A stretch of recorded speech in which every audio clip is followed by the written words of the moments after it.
Yeah, just there's a new scanner out called I think it's called Seizure, CZUR, and it's got a sort of a camera that you could put up in the air, and you can open a book, and it scans the pages just Yeah, I've flat. seen that. I've Yeah, seen that. Yeah, yeah, So I just got one of those, and I'm going to start to do internal scans, and nice. Yeah, uh, that's awesome. That's going to Well, be big for foreign comics yeah. to be Well, able I to see love. those interiors. I just love hearing something like that because my mind automatically goes to, the historical significance of that, right? So, you know, what that inspires in a young kid that picks that up, right? Who sees himself or, what he could possibly be, right? So that's, I'm sure all of us and anyone listening, when we first started reading comics and stuff like we're all Peter Parker, right? We're all the kid in school getting beat up or whatever, right? And yeah. and then you Yeah. start to see like, oh, he's a regular guy like me, but with whatever hard work or whatever, like you can become something more. So when I hear something like you just said about that Orbit book, like, man, I imagine those kids seeing that and what that must have meant to them, right? Yeah. yeah, I mean, another example of stuff that just blew me away.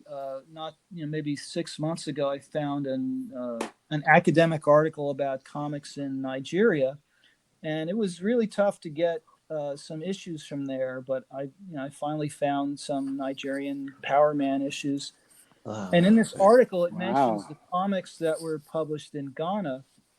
Assuming we're in the 1970s, maybe the early 1980s, and these were comics that were local folk tales that had American superheroes interwoven into the folk tales. Oh, So you'd see wow. like Wow. a Wow. Ghanaian, folk tale with Spider-Man or Batman in it. Wow. Huh. And Oh, I'd there's love just to see mention, those. yeah, That's amazing. there's. I mean, the author of the article mentioned that they exist, but there were no other details of the title or pictures. But I mean, that's, you know, I mean, come on, it's just Yeah, unbelievable. That's incredible. unbelievable. Yeah. Really Yeah. So So cool. it, so there's Scott, have you been able to pull out of, is it Nigeria, the Princessas? Is that what they're called, the publisher? yeah, Princessa Comics. No, Yeah, I have you don't have you own. been able to pull any of those? No, I don't own a single copy. I mean, I've discovered that there are like 4 or 5 different series besides X-Men. There's Thor and Spider-Man and Iron Man were published there, and I got covers. Mm. The closest I got, I think a guy in Canada found an issue of Thor and was showing it online, and he just wouldn't make any kind of reasonable deal for it. So, but he told me he got it in an area where a lot of people from Nigeria were living, and it was in a junk shop. So Oh, you're wow. gonna, if anybody lives in Chicago, there's Wow. there's a large population of Africans there, so you might try your luck in Chicago. Other than that, I've practically given up on the Princessa issues. Yeah, Yeah. I contacted a guy through Facebook who swore he was the one of the editors, and told me through Facebook Messenger that he had some of the books, told him that was really interested in them, but then he never got back to me. Mm. Yeah, It's like it wasn't really important enough. Um, and maybe what we're seeing is that kind of comics are just disposable. Who cares kind of mentality. yeah, But gosh, man, those Nigerian Marvels, they're just so neat. Somebody's got to pull one from Yeah, somewhere. yeah, yeah. yeah. I mean, I've got guys in Nigeria, and I got local comics from Nigeria from them, and I said, look, I'll pay you to go looking, for this stuff. And they say they're going to do it, and they're like, well, it's a lot of work, and I've got to, get on my motorcycle and drive to all the towns, and they just, they don't do the work that, Yeah. and if I gave them $300 in advance, maybe they'll do it, but I don't really know them well enough to, Yeah. Right. you know what I mean? Yeah. My days of doing that are kind of behind me. Mm. If anybody's going to pull something out of Nigeria, you know who it's going to be, don't you? It's going to be Tim. It's going to be Tim. Oh, yeah. Yeah. The lucky bastard will That's strike the again. Yeah. Yeah. Yeah. So what else? What else should we put to Doc Scott while we have him here? There's I got a the million biggest questions. question. The biggest question I have. Okay, on the Arabics. Mm. Now, what are you going to say? Now you correct me if I'm wrong, Scott, but okay, we know that the initial prints were done in the late 70s or in the 70s. We know that there was another printing, maybe we know about the counterfeit that's modern. It's that second printing in the middle, that other counterfeiting that was done. What's the story on that? I've always assumed it was done around the 90s from what I've heard kind of around the from people talking about them, but what is your take on that? All right, the copy issues of Arabic comics the Arabic comics are basically copied in Lebanon, Egypt, and Iraq, as far as I know. The Iraq ones we just talked about; those are the Harek issues that the Baghdad Comics and Figures made these, bootleg modulas of. So now I've spoken to two of the people who did the copying, and a number of dealers and experts, that worked in the comics industry over there. And I've pieced together a story of, what I think happened to the best of my knowledge. But I can be wrong about this. I don't speak, read, or write Arabic, and I've never been to the Middle East. So a lot of people I'm talking to, English is a second language. The translation is coming a little wonky. So here's what I found. I'm happy to share what I found, but I have no proof of it other than what people are telling me. Yeah. So illustrated publications in Lebanon, right? About 1964, they began to publish Superman and a few other series, and then they stopped publishing in 1998. Now they never did reprints or second editions of any of their issues. They never, other than the modulats, they did reprint. And a modulat is the Arabic term for like their trade hardback. But for us, those kinds of collections in most parts of the world, those are collections of unsold stock that they just put in bind a cover to, and you've got all the original issues. But in the process of binding them, they trim them so that the issues are kind of damaged. So they reprinted some of the Superman modulats, and that's really all the illustrated publications, reprinted as far as they're a second edition, if you will. Okay. So the confusing thing about those comics is that there are 3 series for Superman. The first one was 64 to 75, and it's called Superman Comics. And then the second series was called Al Umlak, which means the giant. And then there's another one called Al Mulhak. Now, in some of those series, like Al Umlak, it's called the giant because it's like a thicker issue. It's like 2 or 3 stories. It's almost like an annual type in America. And they did reprint, when they reprinted the Superman modulats, they became very popular. And in the 1980s, they started to reprint the Superman comic stories that they'd published in the 60s in these other series with new covers. So they're not what we would call second or third editions, but it is a kind of reprinting. But those issues, all 3 series have the same logo. They say Superman in Arabic emblazoned on the cover. And it's very difficult to tell the difference between a Mulhak and an Umlak from Superman. But one of the ways to tell is that the publisher, the Arabic name is, forgive me here for pronunciation for any Arabic listeners, but Al Muhammadat Al Muswada is the name of illustrated publications in Arabic. And when it's an Umlak issue, it'll have the word Umlak in real tiny Arabic next to the number, and in many of the issues it also has that publisher's name, and that's how you could tell that it's an Umlak. So some people may confuse those issues as reprints of the earlier Superman comics from 64 to 75. And then later on, the logo for the publisher was green, so that's how you could tell that those are Umlak issues and not the Superman or Mulhak. Now, the copies that were done, I talked to a guy that I was buying from. Well, first of all, one of the prominent guys in Arabic comics. He asked me not to identify him for telling where this information came from, but I will say that he's probably the top guy in Arabic comics, so you could probably guess without mentioning his name who he is. But here, I'll quote an email that he sent to me on January 4th, 2020. It said, "Hi, Scott. Illustrated Publications went out of business in 1999 after publishing Umlach number 908. They never," and he put that in capital letters, "made reprints of Al Watwat, which is Batman. They never reprints of individual issues of Superman. In the 1980s, they reprinted some of their first Superman modulots, but all these were printed black and white inside without the covers. These were the only IP or Illustrated Publications reprinted modulots."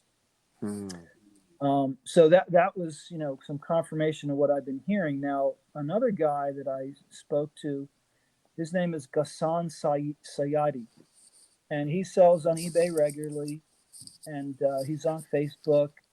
His eBay, name is Ghas, GHAS.6535. Extremely nice guy. So he was selling Turok, Son of Stone issues from Lebanon, which there is called Tarek. And I'd never seen those before. And all of a sudden, there's like caches of these, for like $5, for like 10 of them. So I bought almost a complete run. And then I asked the guy, I said, "Look, are these the original issues?" And he said, "No, these are copies, But it doesn't say that in the listing. So I said, "Look, why don't you say it's a copy? It's really confusing when you sell this." And now in all his listings, it does say reprinted 2014. And he told me, he says, "Look, I was one of the guys that made these copies." And another guy on eBay, his guy name is Fadi Al-Sheikh, and he goes by Fadi Pop in eBay.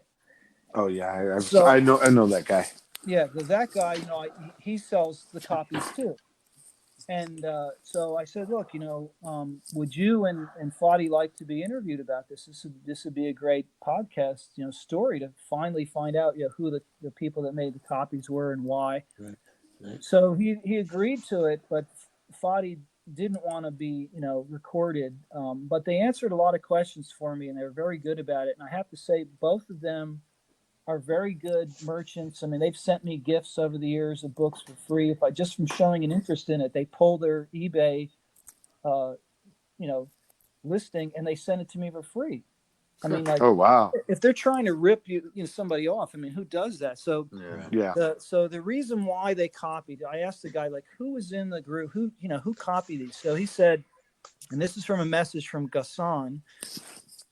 He said, Fadi made it with our help from members of ArabicComics.net. He says it was a very negative adventure because the printer imposed on us that they had to make 300 copies of each issue they wanted to make. And there were about 120 to 150 people in the group, if I'm reading that right. And he says that the comics, the 150 people sort of wanted, they were like guys that wanted copies to complete their runs, because in Arabic comics, collecting, they really value having a complete run. So he said the other copies were paid by Fadi and me just to continue the work. And he says, I have some and I try to sell them to make my money back. He says, I don't know if they continued reprinting, but I can assure you from a man of 55 years old, it's a very bad investment. My children do not care or look at those comics. Wow. Right. Wow. So, when I asked him further, he's like, well, when did you copy this? And he said, well, 2014, so it's if he's remembering it right, it could be 2012 to 2014. They made, 300 copies each of a bunch of issues. And I said, well, what did you copy? And I said, oh, some Batman, some Superman, the Modulots, Tarex, Little Lulu, Bonanza, which often has the Lone Ranger on the cover, and some of the Mawara Al-Kun issues from Bisat Al-Ri. That these were what were copied. And so, there's probably 1,000 copies out there. So he did say that Fadi continues to, he thinks that Fadi El-Sheikh may be printing some more copies of these issues that it were like $5 in Lebanon, just so that people could have a copy. But when they went on eBay, this would have been the first time that those copies hit the international market outside of Lebanon, would be basically around the time that most of us were starting to get involved in this. So the ones that we were seeing on eBay when Tim Bildhauser was buying them were more than likely these copied, bootleg issues. So that's why they're so available to us, and we don't really see the originals. Now the other guy that I talked to, the prominent guy in Arabic comics, he did say, he says, look, before Ghassan and Fadi and all those guys from ArabicComics.net made those copies in 2014, that there were some copies made in Egypt. And what they started to do in Egypt, because the publishing costs were far less than they were in Lebanon, was cheaper, they made copies of the Mojalads, the Superman hardback editions with like 10 issues in them. So they copied those, and they were marketing them as second edition reprints. And the guy says they were boldly, they were bootleg, but they were saying, hey, these are second edition reprints. So if Illustrated Publications stopped publishing in 1998, those must be somewheres in the early 2000s that some issues were copied in Egypt. Now, I don't know who did it, and I don't know, exactly when and what was copied. But, Tim Bildhauser does, and I think, Matt, you've noticed this as well, that the modern ones are in pristine condition, so they're easy to spot when you get them. Some of them that I think are, well, I'll call them postmodern, after that run in 2014, when some of them look like they're being run off of like a laser printer, and they're just so those are pretty easy to note. The second bootleg ones were, it seems to be there's a difference in the size of the number, but I don't know that we have very many examples to know that holds true. We don't. We know with the 227, but we don't. Yeah, there's holes in our knowledge for sure. Yeah. So, the only thing that I could, be revisionist about is that the publisher themselves never did second or third editions. That all those are just bootleg copies, that really shouldn't have any value, but we're the ones that caused the price hike, because we see the Neil Adams cover, and you want to pay $100 for it, not knowing it's a copy. And Fadi and Ghassan, they're just trying to sell this stock.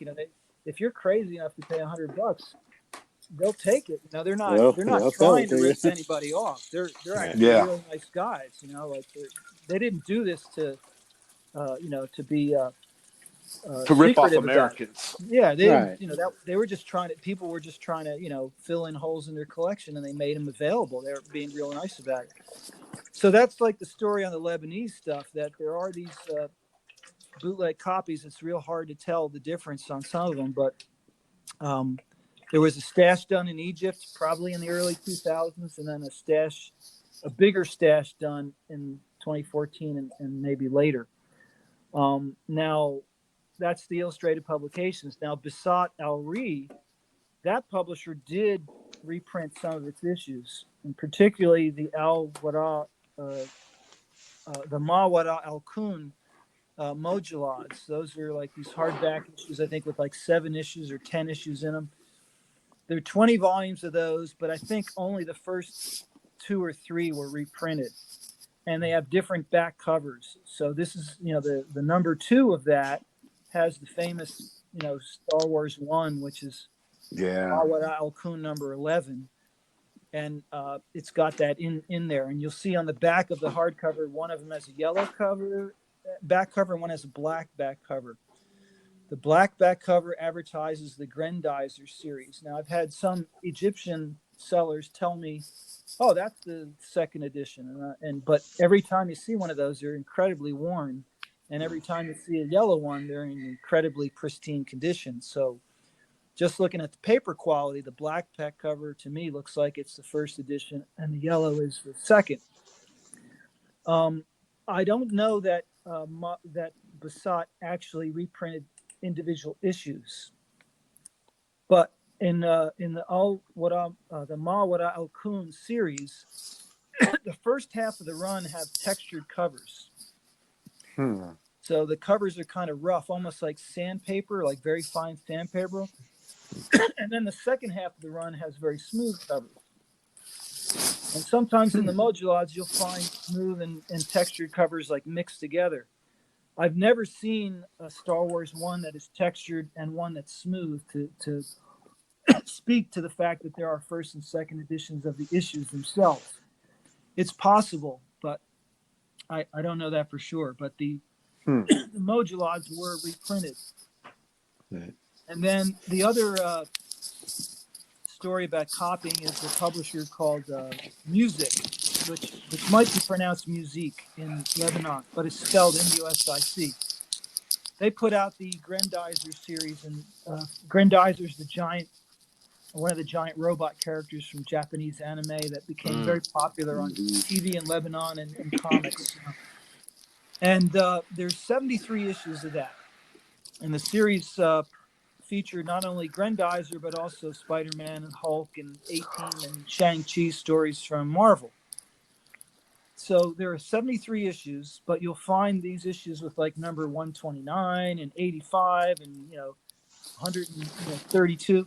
So after issue 73, the publisher just kept reprinting the stories that they'd already published, and they just would randomize the numbers after that. That's weird. You'll find the same cover, and you'll find two different numbers on it. So like which one's the first edition and which one is like a second or so. Sometimes on those issues there'll be little strips of Arabic writing in like white boxes on the like right corner. And I've always those are always on the numbers that are higher than 73. So I assume that those are the ones that are reprints, but sometimes they reprinted them with like the number 32. So weird. Yeah, that's a hard one to sort out. Yeah, that's frustrating. They also published the $6 Million Man series in Lebanon in the 80s, which features Conan and Shang-Chi and Deadly Hands of Kung Fu along with the Bionic Woman. And those were actually reprinted by another publisher called Stars. So, and they look identical. There's almost no difference other than in the corner one says Music and one says Stars. So those are true, reprinting or second editions. Did you? So it's interesting that in research you go from the publisher and you're talking about the numbering reprints. So I imagine there's almost a checklist, or there's a compilation of publishers by country. What did they print? When did they print it? Did they reprint? Right? What was the run? All that kind of stuff. Have you ever thought about compiling that? Like you said in the beginning, there's no guide for this. I mean, seems like there's the content is there that we can, we meaning you could get started on making some kind of guide like that, right? Some kind of guide, yeah. Well, I mean, I compiled it like in my own files. That's one of the things I'm fascinated by, really, and trying to understand is who published what and when, and to what extent were things reprinted. But writing it up as a guide, I mean, it's just kind of a back boiler project all the time. I spoke to two Morrows about doing a book on international comics. This is sort of a general guide, and actually Tim Bildhauser and I at one point were talking about, let's get started this year, but every time I feel like I'm ready to start on it, then I discover comics in like 12 other countries, and I go, wait a minute. Well, there's never going to be never ending. Yeah, there's going to be official starting line. Like it's always going to be. Yeah. It would be a volume 1. It would be a volume 2. Yeah, you'll never have a full comprehensive. It's always going to be shifting and changing as new things. Yeah, always. Yeah, like shifting grains of sand. Yeah, and that's the neat thing. That's the neat part of this side of the hobby. I think is that we're finding new shit every day. Still, you got. Yeah. It's just, it's never ending. I mean, I don't know if it's possible to know everything that was done. Yeah, I mean, isn't it wonderful? I just learned that in Iraq they did Superman books with Ron Jeremy as Superman. I didn't know that Yeah. before this conversation. Right. Wow, Uh, what's his superpower? right. It's a totally different. Yeah. Uh, Well, I just want to make sure it's Americans that think it's Ron Jeremy. It's not the Arabs that are of doing course, it. of course. Right. He's just rocking a killer stash. I was Yeah. right. That's great. So Fantastic. where do you see like the arc of this then, Scott? Like you know, like you said, you just got into it through the Conan book, and obviously you're neck deep in it now. It's got to be an exciting time because the internet. We're connecting. There's more of us, right? How do you see it moving forward the hobby? Well, I think there's sort of two sides to it for me. I mean, there is the kind of market and the dealer, fan, collector type of crowd. Right. And that seems to be, that this stuff is on the radar now and prices are on the rise. There's more demand for this. I mean, I think that is going to grow. I wasn't convinced of that a few years ago. It's still kind of a very tiny part of the, comic collectors that actually are aware and doing this, but it does seem to be growing, and prices have changed drastically in the past 5 years, for material now. So that's evidence of this starting to grow. The other thing for me that is interesting is the academic side, that comics research as a field is relatively new and is really taken off. There are all these societies now that are doing comics academically, and the cons. I used to try to do presentations at cons, and I would try to sell the idea of international comics, and it was very hard at the beginning, to get accepted. And I'd do a presentation. I mean, Tim and I did one at San Diego Comic-Con, and like hardly anybody came, and we spent most of the time just describing what a set was or what this was. So I sort of abandoned trying to do that approach. But ever since I started to look at things more like, to put it in a topic, I'm getting accepted at cons all over the country. And so I think that the more that you can frame this material in a historical or a academic topic, you can get a lot more people noticed it and interested in it. So that also seems to be growing. And I think there's a revisionist history of comics, book that needs to be written that incorporates the publishing of this stuff all over the world. That it's mostly overlooked. So Yeah, Yeah. so that's interesting. So Agreed. you could almost approach that from two perspectives. If you're coming it from the comic collector perspective and you're doing conventions, comic book conventions, right? That's one audience, but the other audience you're talking about is academics, right? So there are other areas of academia where they discuss the intersectionality of cultural things like this. This would just be one more medium within that realm, right? Have you dipped your toe into that pool as well?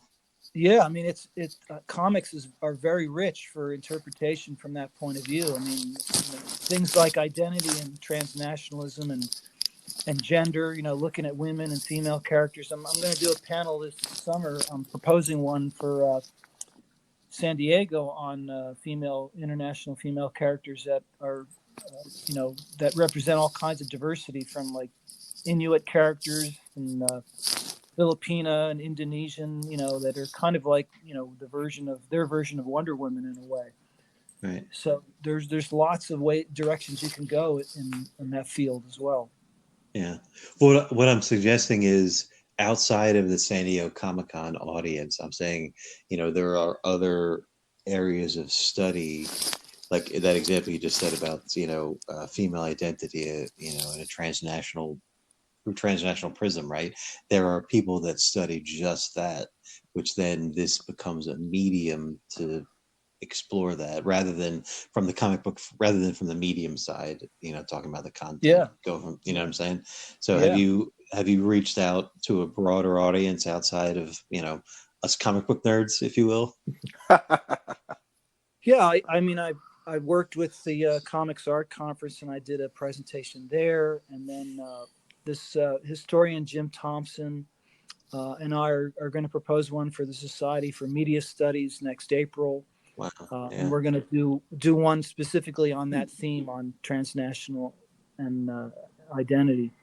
That's amazing. That's awesome. That is cool. Yeah, that is so cool. Like, and we're just scratching the surface, and you're at the tip of the spear on that. That's amazing. Yeah. Such a difference now, isn't it? I mean, now if we combine the Globo Comic Group together with the FCC group, we've probably got around about 1,200 members roughly. But when all this kicked off, a handful of people in a room. Yeah. Yeah. Yeah. Definitely growing, and it's glad I'm here for the ride.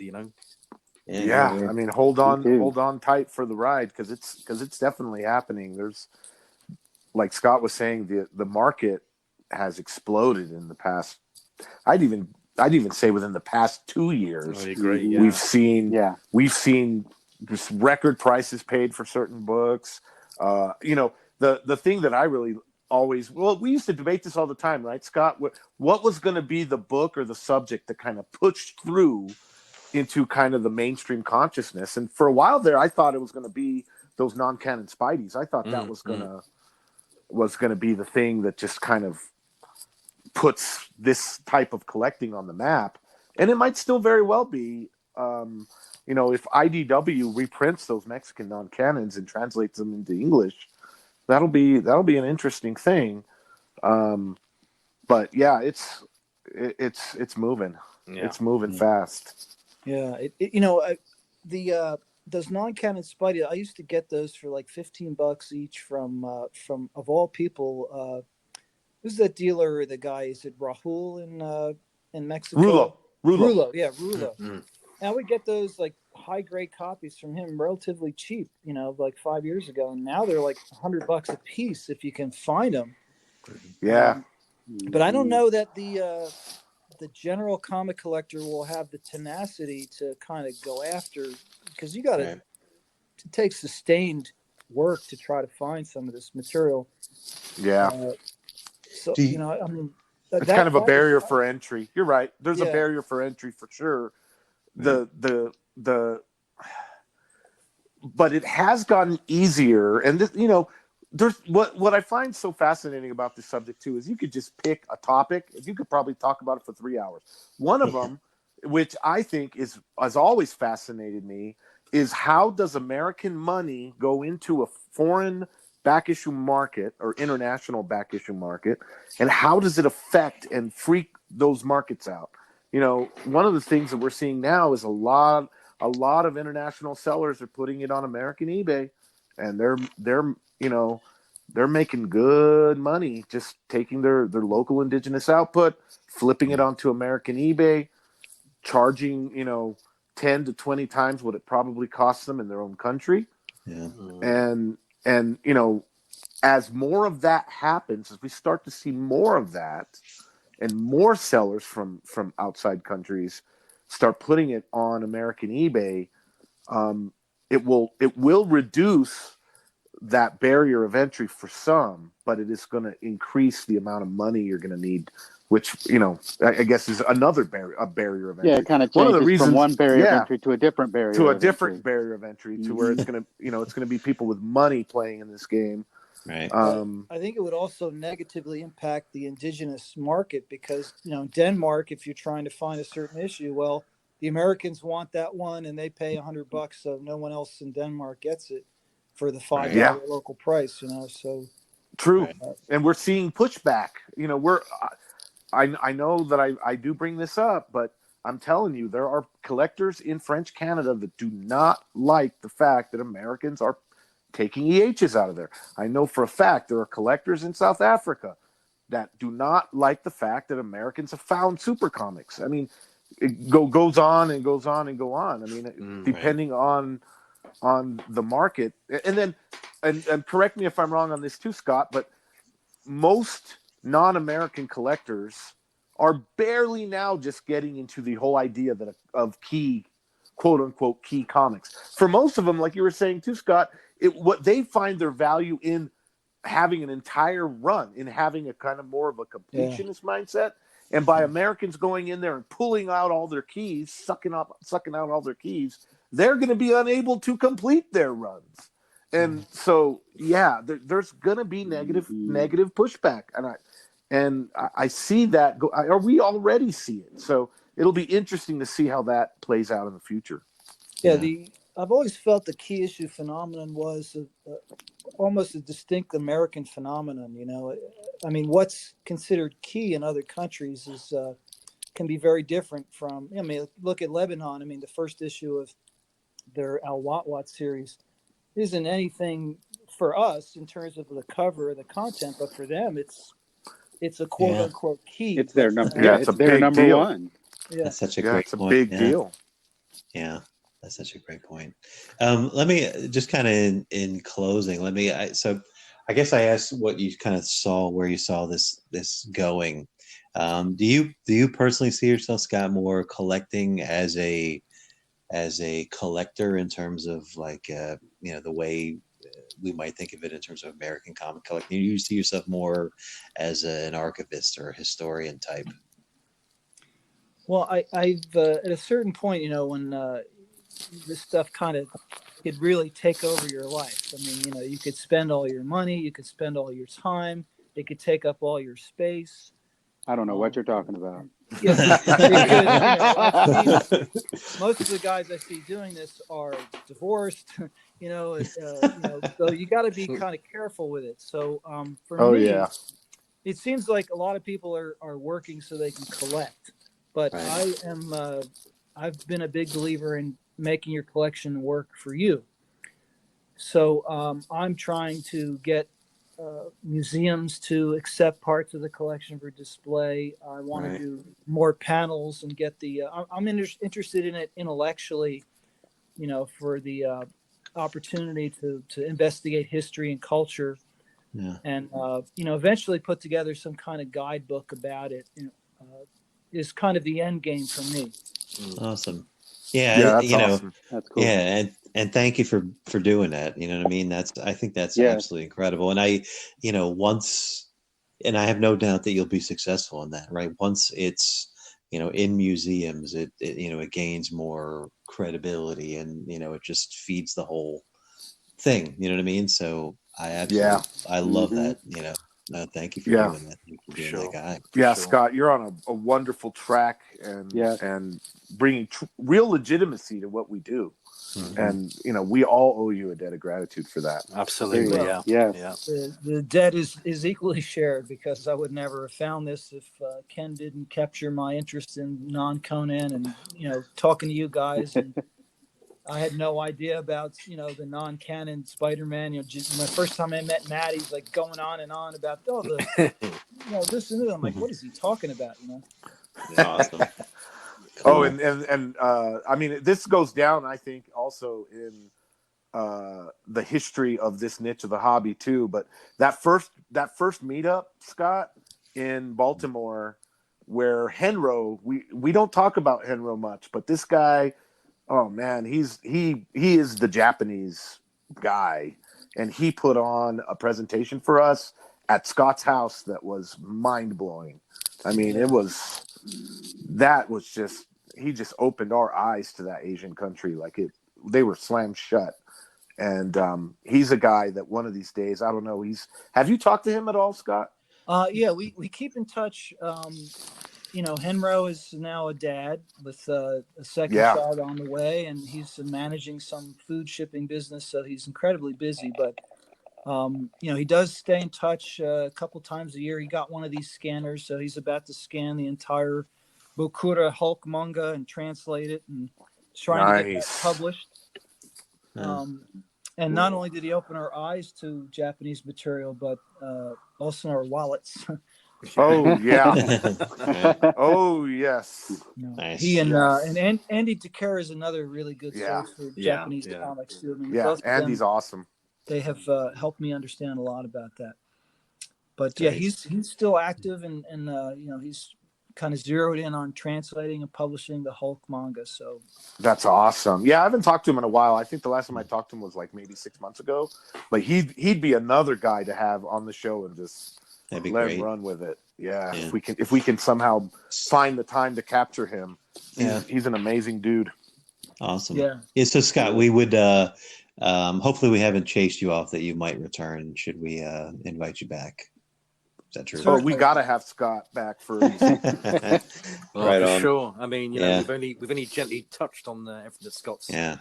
So been talking about. It's yeah, and maybe we'll collect questions from listeners and stuff for the next time too. That'd be great. Yeah, that would be awesome. Yeah. Yeah. I mean, I'd be happy to come back anytime, but I would just like to say, I'm not really, Tim Bildhauser is the comics professional expert on this stuff. I mean, I have a bunch of stuff. I'm happy to share what I know about it, but I don't know everything about all the comics in all the world. So Yeah, no one would, and that's not the expectation. But you have a unique perspective, and like Yeah, we just totally. said, the historical context of it, the transnational aspects you're talking about.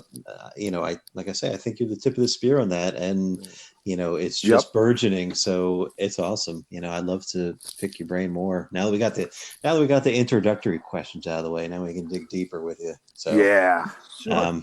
Super cool. Anytime. All right. Yeah. Any questions in closing? We're kind of looking at the time here. I did want to There we bring go. something up, Eric. A Mhm. good close friend of our group, Jesse Olson. He's going through some really trying times right now.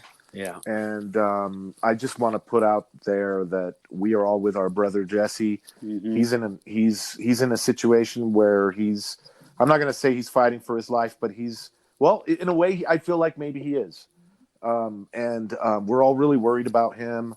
And I just want to give our love of all of his foreign comic collecting brothers over here.